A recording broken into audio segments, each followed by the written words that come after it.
हरे कृष्णा। तो आज चर्चा करेंगे गीता के चौथे अध्याय के 23 नंबर श्लोक, 23वां नंबर श्लोक। ठीक है, मेरे पीछे दोहराने का प्रयास करें अपने एंड पे, जैसे कि कुछ कैसे गाना है आप लोग सीखे भी लोगों गाना। ठीक है।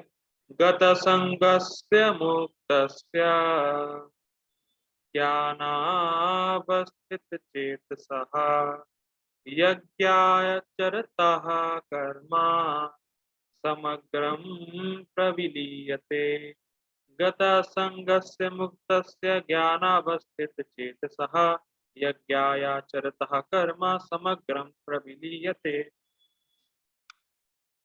बहुत ही स्पष्ट है और थोड़ा श्लोक।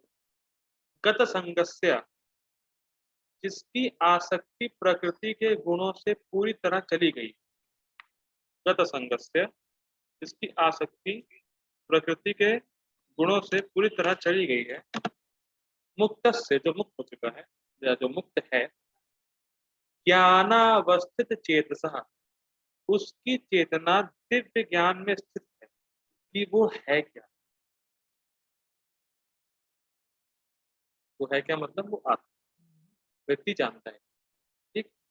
और क्योंकि उसकी चेतना दिव्य ज्ञान में स्थित है, इसीलिए यज्ञाय चरतः कर्मा, वो केवल कर्म करता है कृष्ण के लिए, या यज्ञ का आचरण करता है। यज्ञ मतलब कृष्ण के लिए कोई भी कार्य करना, विष्णु के लिए कोई भी कार्य करना। ये तीसरे अध्याय में उन्होंने देखा। ठीक है। यज्ञाय चरतः कर्म, वो जो भी कर्म करता है कृष्ण के लिए करता है, विष्णु के लिए करता है, और यज्ञ के रूप में करता है, और एक यज्ञ के रूप में दूसरों को आचरण प्रस्तुत कराता है। ठीक? कर्म समग्रम प्रविलीयते, उसके सारे कर्म नष्ट हो जाते हैं। कर्म मतलब कर्म फल नष्ट हो जाते हैं, या कह सकते हैं विलीन विलीन हो जाते हैं, और उसको कर्म बंधन नहीं लगता। ठीक है। तो क्या गुण देखा हम लोगों ने? गत संगस्य, प्रकृति गुणों से आसक्ति उसकी चली गई है। उसकी जो चेतना है वो ज्ञान में स्थित है, और वो जगह जगह करता है, कृष्ण के लिए कर्म करता है। और ऐसा करने से उसके सारे कर्म फल या सारे कर्म जो बंधन है वो सब नष्ट हो जाता है, विलीन हो जाता है। ठीक? आगे पढ़ते हैं। जो पुरुष प्रकृति के गुणों के प्रति अनासक्त है और जो दिव्य ज्ञान में पूर्णतया स्थित है, उसके सारे कर्म ब्रह्म में लीन हो जाते हैं। अब एक इंटरेस्टिंग बात यह है कि आप लोगों को समझ में नहीं आ रहा होगा ब्रह्म में लीन होने का मतलब क्या होता है। उसको समझ में आया यहाँ पे? बोला ना। हरे कृष्णा कौन आया? ठीक है। तो ब्रह्म में लीन होने का मतलब क्या है?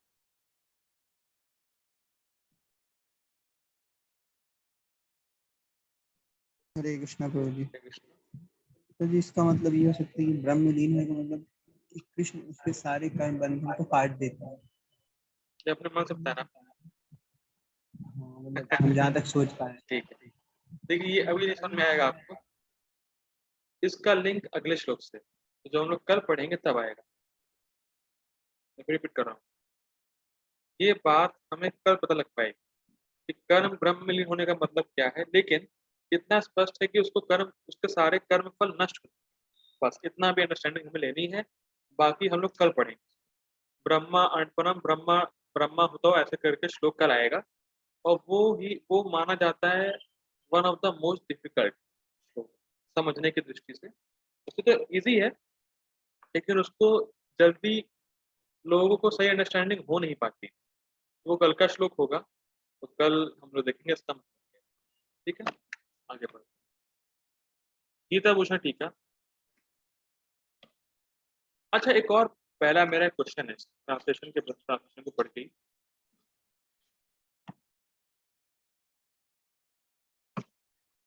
हाँ देखिए क्या है, जो पुरुष प्रकृति गुणों के प्रति अनासक्त है, इसका मतलब शायद समझे नहीं होंगे मेरे ख्याल से, रजिस्टर नहीं किया होगा लोगों ने।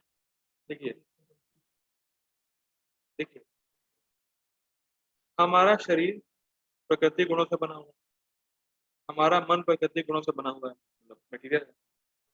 तो प्रकृति के गुणों से अनासक्त कैसे हो सकते हैं जब हमारा शरीर ही प्रकृति से बना, प्रकृति गुणों से बना हुआ है और मन से बना हुआ है। एक चीज इसको और इजी करते हैं, या ऐसा पूछ सकता हूं मैं कि हम गुणों के प्रति आसक्त होके कैसे कार्य करते हैं, ये कौन बताएगा? तो मैंने दो क्वेश्चन उठाए हैं। पहला तो मेरा हमारा शरीर प्रकृति गुणों से बना हुआ है, और जो भी तो अब जो हमारा मन है वो भी मटेरियल है, प्रकृति गुणों से बना हुआ है। तो हम प्रकृति गुणों से अनासक्त कैसे हो सकते हैं? अगर ये नहीं समझ में आ रहा तो आप ये बता दीजिए कि हम गुणों के प्रति आसक्त होकर कैसे कार्य करते हैं।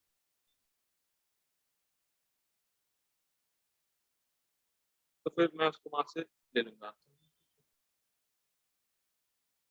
हम गुणों के प्रति आसक्त होकर कैसे कार्य करते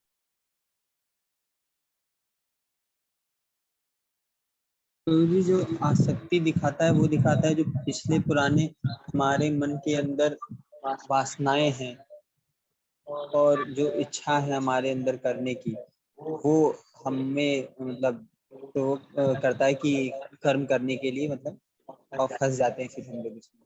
हैं? हरी बोल। और कोई उत्तर?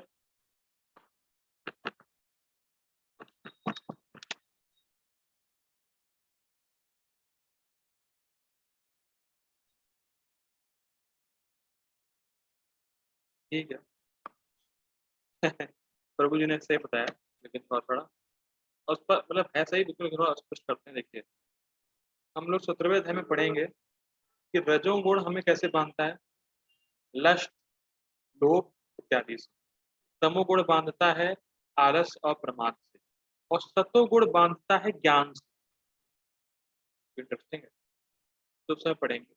तो हर प्रकृति का गुण, जैसे प्रभु जी ने बताया, स्टोर रहता है, वासना स्टोर रहती है, और वो गुण जब हाई होता है, जैसे मान लीजिए रजोगुण हाई है, तो जो रजोगुण के जो लक्षण लक्षण है वो हमसे वैसा कार्य कराएगा।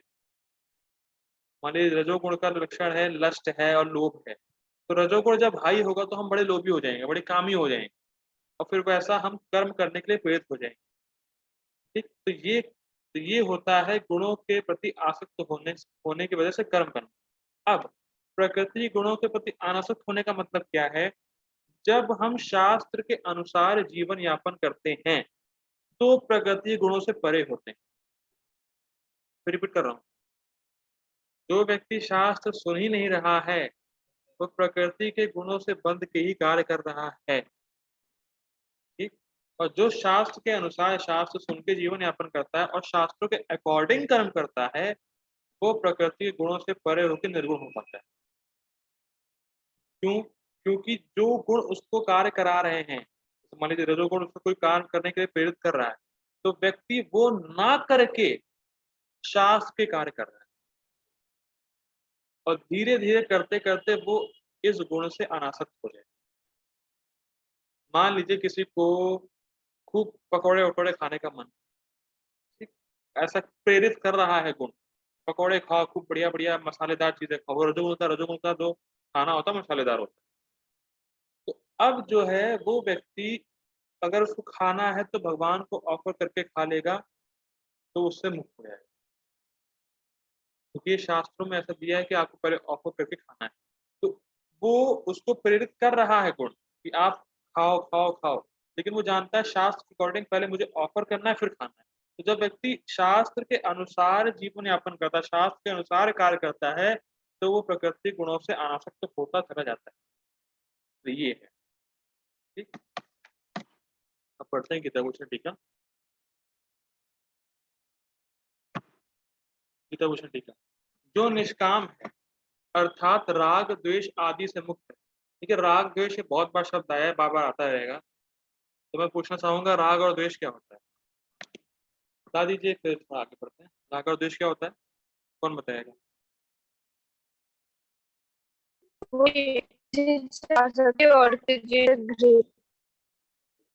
जी माता जी।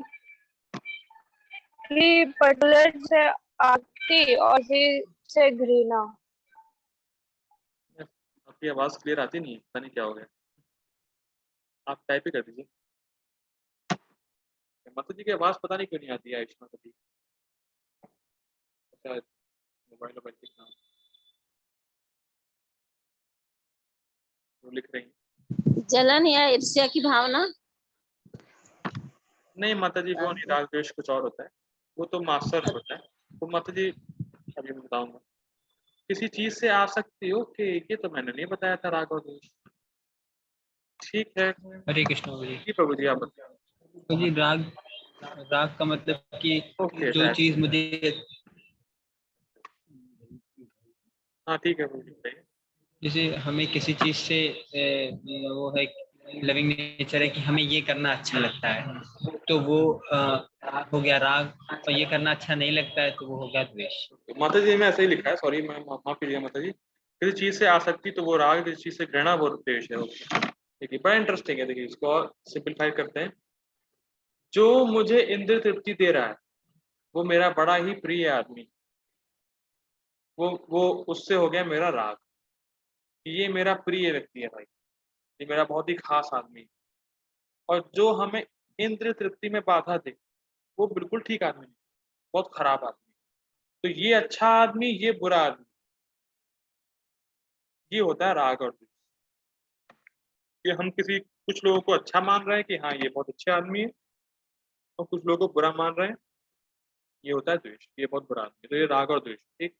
तो जो निष्काम है, जिसके हृदय में कोई काम है ही नहीं, जो इंद्र तृप्ति की भावना से ही रहित है, तो उसमें राग द्वेष तो होने की संभावना नहीं। ठीक। इंद्र तृप्ति कंटेक्स्ट में ये राग और द्वेष होता है। ठीक है। जिसका मन स्व आत्म विषय ज्ञान में आविष्ट, अरे टफ हिंदी हो गई, एक बार सिंपल है।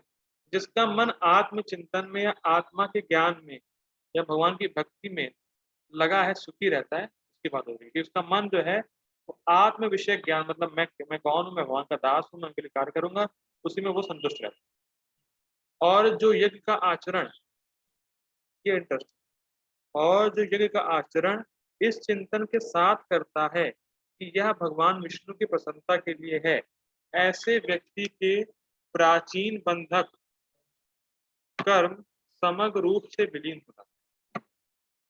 प्राचीन बंधक कर्म मतलब जो बहुत ही पहले के, उसके बहुत जन्मों के जो कर्म बंधन है, जो उसको बांधे हुए थे बहुत समय से, वो सब कुछ खत्म हो जाता है।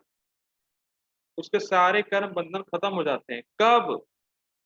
जब वो कार्य करता है कृष्ण के लिए भी, लेकिन किस मेंटेलिटी में? कृष्ण को प्रसन्न करूं।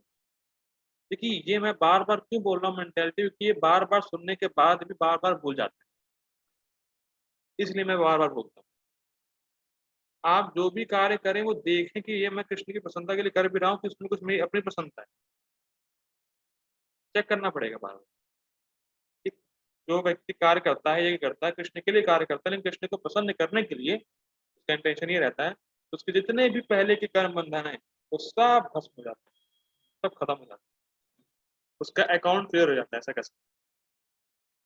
परपट बाय डिवाइन ग्रेस ऐसी भक्तिवेदांत स्वामी श्रील प्रभुपाद की जय। अब परपट खाली मुझे पढ़ना है, कुछ समझाना तो है। पूर्ण रूपेण कृष्ण भावना भावित होने पर मनुष्य समस्त द्वंद्वों से मुक्त हो जाता है। ठीक। और इस तरह भौतिक गुणों के कलमों से मुक्त हो जाता है।